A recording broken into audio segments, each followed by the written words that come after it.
I'm Chris. And I'm Buddy. And I'm Kara, and welcome to the Business Experience. Now it's time to meet your hosts. Dr. Chris Alexander has founded over 5 businesses. Kara Turner is the founder of a B2B marketing agency. And Buddy Powers has perfected the product development and commercialization process. Let's get into the episode. So today, again today, because we didn't change this time. Part 2. Yeah, And all the people part who two. are listening have no idea what you're talking about. We are talking about the difference between a startup and an established business and kind of a consultant standpoint. So there's lots of different ways we can look at this, like how you call on them, how you sell to them, who you deal with. So we'll just kind of address those things. So we've talked about new businesses before, and more than 600,000 new businesses start each year. Wow. So, and almost half of the workforce in the United States works at technically a new business. So when you look at it like that, we're dealing with lots of startups. And then some of the oldest companies in the United States are Jim Beam, I put that one first, Colgate, DuPont, and Cigna. So I wouldn't have guessed all of those, but it makes sense. I mean, they've been around for a long time. They're pretty successful. So, Chris, in your experience, what are the pros and cons to each type of company? So pros to a startup, pros to an established company, and cons to each. Yeah. So I'm excited. Thank you for picking another good topic. Because kind of, here at ADV and ADV Marketing, you work with large companies and small companies. Mm-hmm. So I think there's pluses and minuses on both. So let's talk about the startup, and let's assume a startup's like between 5 and 10 years. Okay, so kind of the early stage is an exciting part or a plus part is that they really need your help, right? That they're more open for suggestions and all those kind of things. And so, you can kind of step in, especially if they're in this growth mode, you can make a difference. The downside, though, sometimes, especially if you're working with a really small company and it's run by the guy that started the company, the founder, kind of the founder's dilemma, is they think that they know everything, right? And especially you really experience that on the marketing side, but even on engineering consulting, you feel like there's this kind of tension. I think another downside, sometimes startups struggle financially, right? Mm-hmm. So if it's a difference between paying you and meeting payroll, you're going to lose. So I find sometimes I have to put my salesman hat on more with startups to try to convince them of what the benefits. And statistically, my observation, I know we did an episode where we talked about the number of companies that go out of business. My observation is that most companies go out of business because they're not willing to get help, okay? Mm-hmm. Now, let's talk about the big companies. The pluses with the big companies, they have money, they've got the resources, they've got to be a big company, so they've obviously done something very well. So to me, I do like working with them. The downside is sometimes if they're really big, they can do some of the same things that you can. So in their mind, they might not need you. So once again, that's the importance of sales and building a relationship. I tend to find, though, if I come in with a niche approach, is like, here's a gap that you guys have, and I think we can help fit that gap. If you can convince them of that, you'll get the work. Yeah. So, yes. My thoughts. So, Buddy, you have worked with startups and you've worked with established companies that are starting new products. So I feel like you have a lot of insight into this. Yeah, well, that's a lot of pressure. Let me try.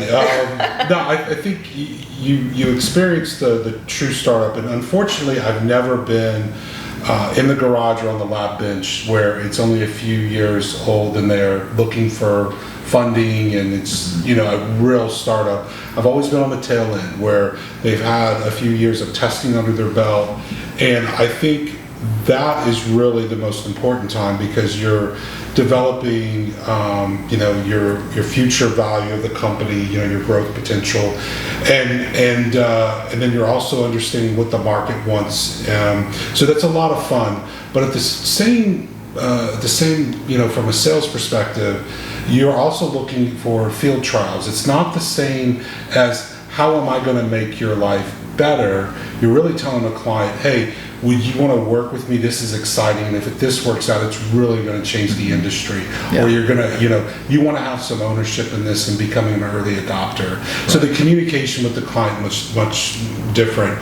If you work with an established company, the pros to that obviously is you have something that's already well established. You hope that the company has sort of a startup mindset, or they have a little side R&D type program to keep feeding the bigger, cash cow that's coming in. But at the same time, from my experience, I'm looking for efficiencies. I'm looking at pre-positioning inventory for rapid, turnaround, other areas of the value equation versus a new idea that's going to change how you currently do things. So we have seen at the marketing company we've worked from startups where they are like, don't even have the prototype yet, to companies who are more established. And it's really fun working with startups because you get to do everything from the beginning. It can be a little overwhelming, especially if they want to have a ton of input or they just want more and more and more options. But I really enjoy working with newer, smaller companies. And then as far as established companies, we have found that a lot of times it can get very political and there has to be a bunch of buy-in.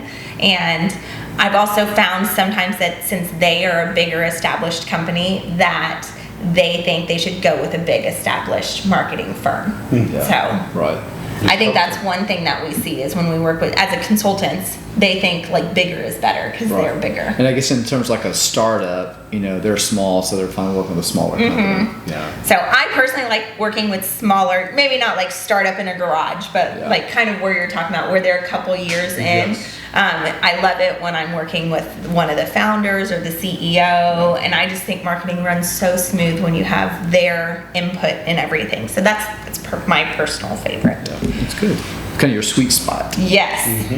So your current role, Chris. So how, as a president of a company, if you are approaching or talking to a new startup or a very established company, what's the difference you see? Yeah. So I think one thing for me that's kind of fun is we're a startup, right? I mean, we're kind of in year 5, and so we're growing, and we got growing pains and all the things that like a baby, So we're the early part. So if I'm talking to another company that's growing or trying to grow, I understand. I have an empathy. It's not just sympathy.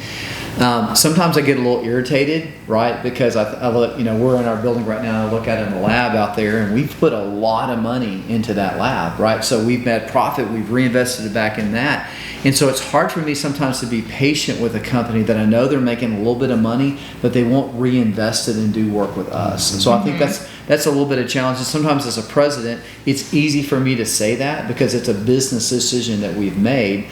Talking to a large company, and we were laughing kind of before we started the podcast, I was talking to a large oil company yesterday, and I got kind of impatient with them, right? We're asking for $25,000 to $100,000 for a company that's $1 billion. Why would you not make this investment? But sometimes I've found it's easier to talk to the CEO of a company that's doing $5 million a year and get $50,000 than it is to talk to a $1 billion company and get $50,000. So sometimes as president, I feel like I have kind of a unique position as someone who's kind of building the company, that you walk in with a little bit of street credibility, if you will, because you understand kind of what they're going through. Yeah. So, Buddy, from a sales perspective, what is the difference when you're working with a startup? Like if you were trying to sell ADV to a startup or smaller company to an established company? Yeah, that's a great point. Yeah, I think, you mentioned, being, you have to prove yourself, you have to validate, whatever technology you're working on. So ADV for startup is really positioned to be a trusted advisor and also have the amplification to a market. Ours specifically that we focus on is pipelines, but it could be any market. I feel like, we get people in the room, we can actually get them to invest some money into it, called a joint industry project, and then be able to put together a testing scope that is going to provide a lot of value to the marketplace and the startup technology. Right? They're going to learn, and then they're going to get to build on that relationship, and that's where I believe the biggest improvements come from, where the client is interacting with the technology and they make it better. So they get the feedback from the field or whatever, or from the data mining side or whatever, aspect of the technology you're talking about, and they get that process improvement and really start to kick it up. On a larger company, I'm always worried that you kind of rest on your laurels and you either become flatlined or you're gradually declining, you don't realize it. So to keep things fresh, you either want to go after new technology, so you want to be a part of someone like ADV that's always got new technologies that you could buy or actually invest in and actually bolt on to something else that you're doing.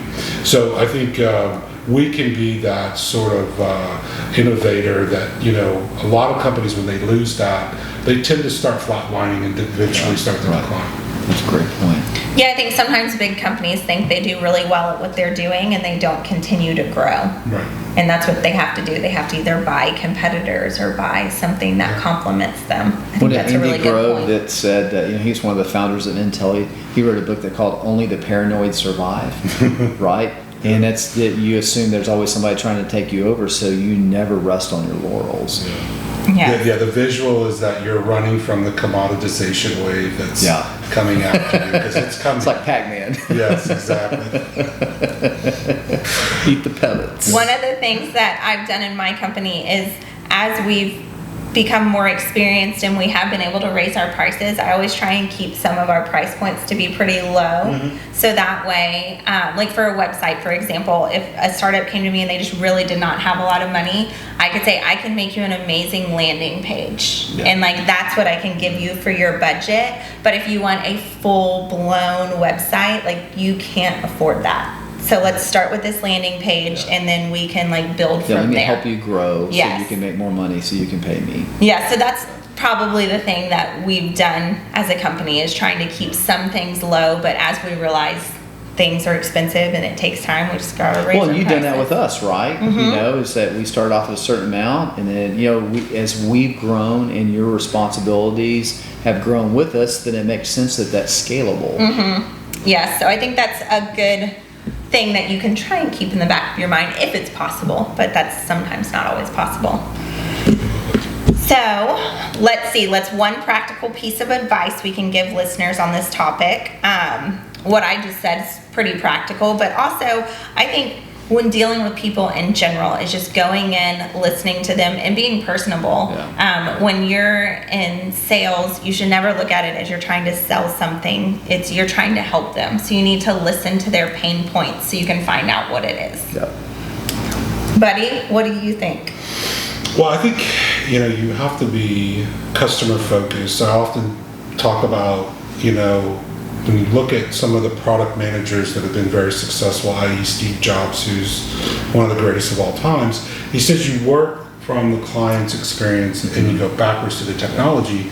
And I think whether you're a startup or an existing business, how you approach that is different, because for one thing, it's usually new or innovative or sort of uncharted waters when you're a startup. So there's got to be a lot of quality control and management buy-in. And it's just a completely different business case than if you're sort of an existing and you're proven, but yet you're tweaking things or you're bringing on a new product or technology in addition to what you've currently done.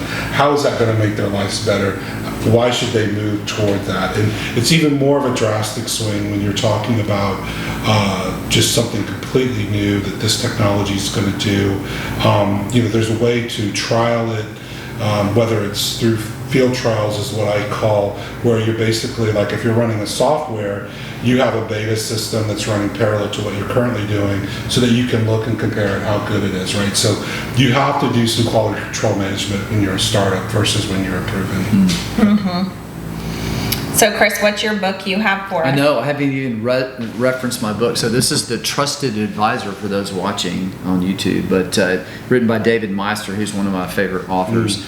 And in many regards, the gist of what we're talking about today is our perspective as consultants. And so to me, the epitome of a good consultant is when you become the trusted advisor. You have lunch with somebody and like, I'm really having this problem. I need your help because I know you can help me. So I think a piece of advice for really anyone, I mean, even outside the role of consultant, is within your company or within your family or within your school, whatever, if you become that person that people trust and they know they can go to you and you're going to solve the problem, that is an ideal position. I think about like in football, right?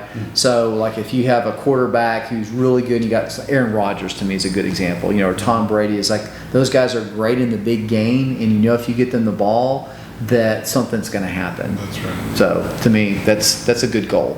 One of our clients the other day emailed Sarah and asked her something like, oh, I've really been thinking about this. Could you create it for me? And she was like, oh, I already did. And sent it. I was going to go over it next week with you. And she just emailed it to him. And I was like, yes, go Sarah. Anticipatory. Yes. So be the trusted advisor, but also anticipate their needs. That's excellent. So perfect. great. Well, do y'all have anything else to add to the podcast? We have key takeaways, but I feel like we made a lot of really great points already. Yeah, I do think there is one. I think, and Buddy talked about it, is kind of know your client, right? Understand the size and the pain points, right? So the startup has a different pain point than the large. Every company and every person has a pain point. Mm-hmm. So kind of if you can become the trusted advisor, you're aware of their pain points, and you can solve those, I think you will always have business. Mm-hmm. Very good. Yes, I agree. All right. Well, I think this was a good one. I mean, all of our podcasts, I think, boil down to listen to your clients, anticipate their needs. It's really not that hard, but it is sometimes so it is so hard. All right. Well, thanks for joining us. Follow us wherever you get your podcast, and we will see you next time. Bye. Bye.